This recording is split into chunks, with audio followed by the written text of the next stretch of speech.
যে আবারও নিয়োগী সন্দেহজনক টিএমসি বিধায়কের মেয়ে অঙ্কিতার শিক্ষকতার একদম চাকরি ফেরত মামলা খারিজ সুপ্রিম কোর্টে, কি বলবেন? হ্যাঁ, স্বাভাবিক। তার মেয়ে তো ইন্টারভিউ পার্টিসিপেট করেনি। আমি এই মামলা করেছিলাম এবং এই মামলাতে আমার সেই দিনের কথা মনে পড়ে যাচ্ছে, যখন মহামান্য বিচারপতি তাকে সেই সময় বললেন এসএসসি চেয়ারম্যানকে আপনি ভিডিও কনফারেন্সিং এ নিন। এসএসসির আইনজীবীকে বললেন যে আসতে বলুন চেয়ারম্যানকে। চেয়ারম্যান আসলেন ভিডিও কনফারেন্সে। তিনি এসে কার কত প্রাপ্ত মার্কস জানান, এবং এটা চেয়ারম্যানই জানিয়েছিল, অন্য কেউ না। এসএসসি চেয়ারম্যান ববিতার এবং অঙ্কিতার উভয়ের নাম্বার জানিয়েছিল, এবং এই নাম্বার জানানোর সময় তিনি জানান যে এই অঙ্কিতা ইন্টারভিউ পার্টিসিপেট করেনি, এবং ইন্টারভিউ লিস্ট, সেই সময় interview list, merit list, panel, waiting list কোনো জায়গায় মার্কস ছিল না, এবং এই কারণেই তো তারা মার্কস প্রকাশ করেনি। পরবর্তীতে জানা যায় এবং সেই চেয়ারম্যানই জানান আদালতকে যে ও ইন্টারভিউ পার্টিসিপেটই করেনি। সুপ্রিম কোর্ট কি বলবে যে ইন্টারভিউ পার্টিসিপেট করেনি, না না ওর চাকরিটা থাক? কখনোই বলতে পারেন না, স্বাভাবিকভাবেই বাতিল করেছে। দেখুন, নিয়োগের আইন খুব পরিষ্কার, এটা বুঝতে হবে। তাতে সে মন্ত্রীর মেয়েই হোক আর এমএলএ এর মেয়েই হোক, আর তার বদলে যাকে চাকরি দিয়েছে তার চাকরি বাতিল হয়ে যাক, যাই হোক না কেন, নিয়োগের আইন পরিষ্কার। যোগ্যতাই একমাত্র মাপকাঠি, অন্য কিচ্ছু না। যদি অন্য কেউ যদি যোগ্য না হয় তারও চাকরি চলে যাবে, এটাই স্বাভাবিক। কিন্তু স্যার একদম একটা প্রশ্ন করবো, যে যোগ্য অযোগ্যদের যে পৃথকীকরণ তা কি কোনোভাবে সম্ভব? কারণ সোমবার 10 ফেব্রুয়ারি যেদিনকে এই মামলার শেষ শুনানি ছিল, সুপ্রিম কোর্টে একদম সিবিআই এর উত্তরে হ্যাঁ বললো, একদম কোন রকম এখনো পর্যন্ত সদুত্তর দিতে পারেনি এসএসসি। একদম মামলার শুনানির আগেই শেষ হয়ে গিয়েছে, অপেক্ষা শুধু এখন রায় ঘোষণা। কিন্তু এরই মধ্যে নতুন করে যে নথি জমা দিতে চেয়ে মামলা করলো এসএসসি, 26,000 চাকরি বাতিল মামলায় ফের সুপ্রিম কোর্টের দ্বারস্থ হয়েছে এসএসসি। এর পেছনের অঙ্ক কি বলে আপনার মনে হয়? না না, দেখুন, মামলা অলরেডি শুনানি শেষ, ফলে তাদের তারা জানিয়েছিল সেই সময় যে নামের তালিকা রয়েছে, তারা কি নথি দেবেন যতক্ষণ পর্যন্ত না সেই নথি পাবো ততক্ষণ পর্যন্ত কোনো মন্তব্য করা সমীচীন নয়।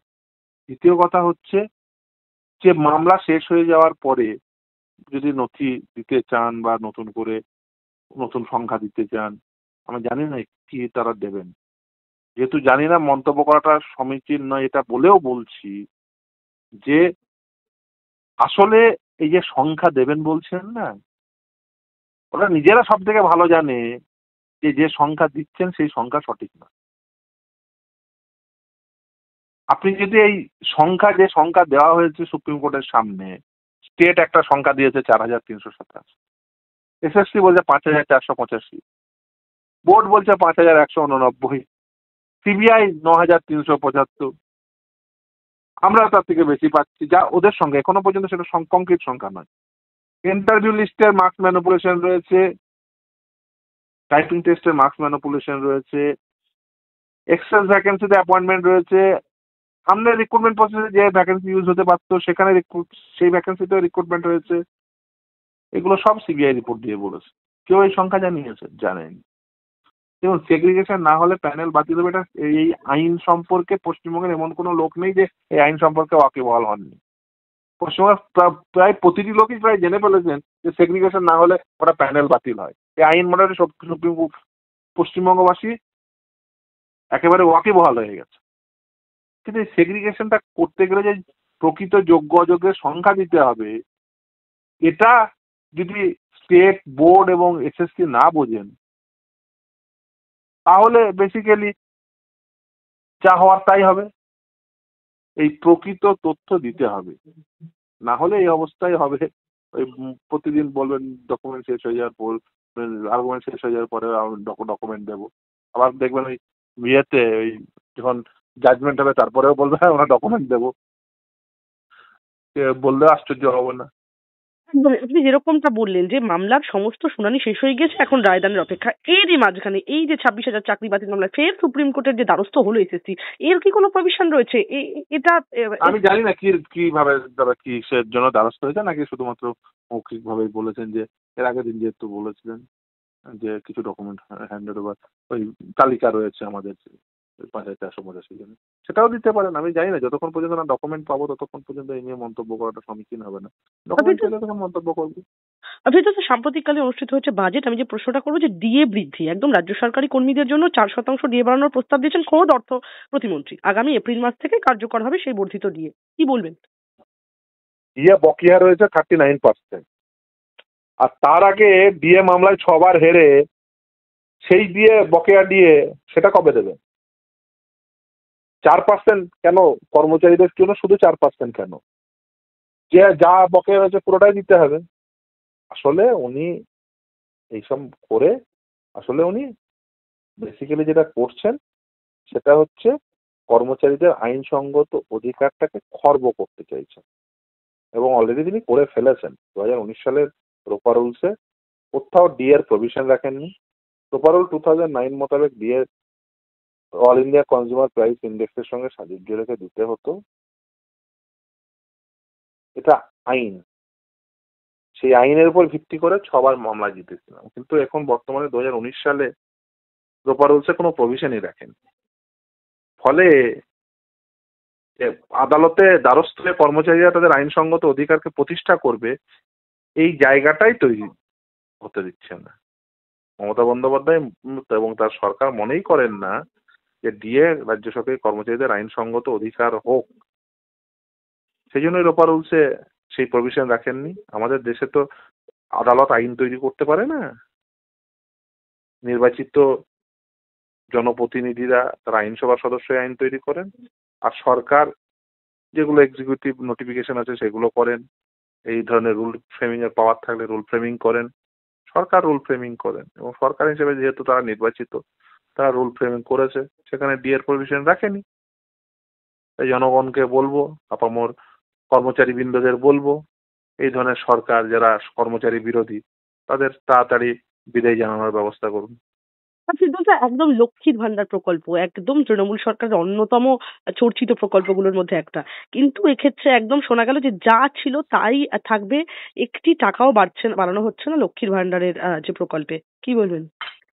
দেখুন, প্রথম কথা বলি, আমি মনে করি লক্ষ্মীর ভান্ডার নয়, প্রতিটি মানুষের আয়ের সঠিক ব্যবস্থা করতে হবে, এবং সেই আয় সর্বনিম্ন, এই যেহেতু 12 লক্ষে ছাড় দিয়েছে, সর্বনিম্ন মাসিক 1 লক্ষ টাকা আয়ের ব্যবস্থা করতে হবে, এবং এটা সরকারের দায়িত্ব। আমাদের দেশে রাইট টু এমপ্লয়মেন্ট নেই, কিন্তু কর্মসংস্থানের যে দাবি, সেই দাবি থেকে আমি আরো বেশি করে বলবো এই রাজ্যে তথা এই দেশের সাধারণ মানুষকে যে আপনারা সরব হন এই দাবিতে, যে রাইট টু এমপ্লয়মেন্টকেও আইনসঙ্গতভাবে প্রতিষ্ঠা দেওয়ার জন্য আইনসভার সদস্যদের কাজ করতে হবে, প্রতিটি নির্বাচিত জনপ্রতিনিধিদের কাজ করতে হবে। আমাদের সেই equal opportunity in public employment এখনো পর্যন্ত রয়েছে।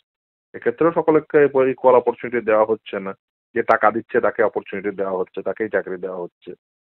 কিন্তু ইকুয়াল অপরচুনিটি আর পাবলিক এমপ্লয়মেন্ট থাকলেও আমাদের এমপ্লয়মেন্ট কোনো রাইট নেই, যে আমাদের যে একজন কর্মসংস্থান নেই তাকে কর্মসংস্থান করে দিতেই হবে সরকারকে বাধ্যতামূলকভাবে। আমি মনে করি এই ধরনের আইন আসা উচিত।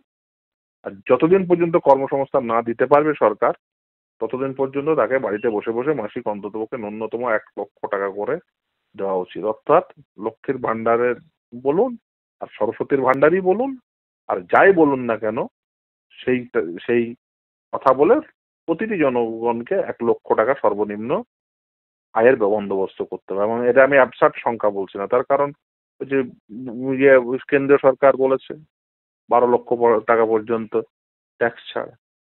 তার মানে কি, সরকার মনে করছে 12 লক্ষ টাকার যারা ইনকাম করে তারা ট্যাক্স দেওয়ার যোগ্য না। তাহলে ন্যূনতম 12 লক্ষ টাকা আয়ের বন্দোবস্ত করুন, মাসিক 1 লক্ষ টাকা করে। একদমই। আমার শেষ প্রশ্ন আপনার কাছে। প্রায় ২.৫ দশক বাদে পশ্চিমবাংলার বাজেটের লাইভ টেলিকাস্ট হলো না। সব রাজ্যে যেখানে লাইভ টেলিকাস্ট করা হয় বাজেট অধিবেশন, একদম বহু বছর বাদে ২০২৫ সালে রাজ্যবাসী বাজেট বক্তৃতা না দেখতে পেল না শুনতে পেল। যদিও সংবাদ মাধ্যম ইতিমধ্যেই বাজেটের সারাংশ জানিয়ে দিয়েছে। কেন মুখ্যমন্ত্রী মমতা বন্দ্যোপাধ্যায় লাইভ টেলিকাস্ট করাতে রাজি হলেন না? কি কারণ রয়েছে এর পেছনে? কি বলবেন?